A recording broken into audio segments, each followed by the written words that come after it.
Look, there's been a huge economic crisis. This is a crisis that comes once in a lifetime, possibly even once in two lifetimes. It's called a black swan event. Now, the government needs to be prepared for things like this. However, it's understandable that the government's not prepared. Having said that, we now need to make plans on an urgent basis. For instance, take the taxi drivers. They are literally at death's door.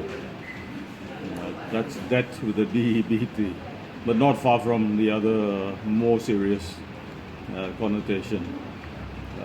How will taxi drivers survive this downturn? What's going to happen to them? How are they going to pay their loans once the moratorium stops? All these questions are of an urgent nature and need to be answered very fast. On my own, what I can offer is a lot of ideas, including people who can come in and restructure debt, but the government really needs to take this very seriously.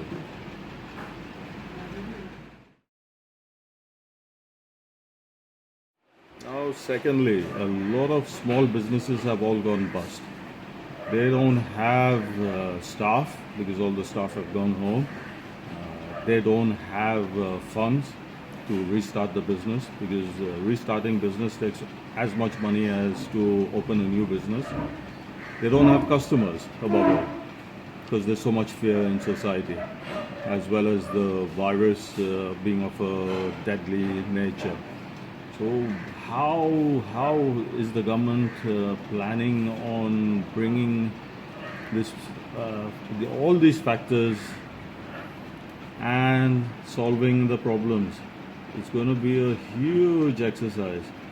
A lot of businesses, as I said, have gone bust. Because they've gone bust, they are not employing staff. Because no staff are being employed, there's no purchases from the market.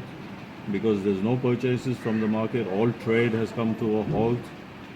All this has to be restarted. There has to be a master plan for this.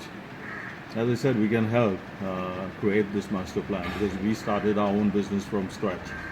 We had nothing when we started, so we know how to start from zero again. First of all, there needs to be a bailout plan. And the bailout plan needs to be quite comprehensive. What do I mean by comprehensive? Comprehensive means all factors need to be taken on board. Money has to be loaned by the bank. We've heard from the finance minister and from the prime minister, the thought is very good. And they say borrow money, don't keep anything as collateral. All very good. However, the banks so far are refusing to loan this money out. And there's very practical reasons why the banks are refusing to loan. Because the Reserve Bank of India is giving very high rates of interest, so the banks just borrow money from the government, take it and park it with the Reserve Bank of India. No risk. However, this is wrong for the economy because the bank managers, bank employees are all taking salaries. These salaries for non-performance doesn't make sense. So there has to be more action against the banks.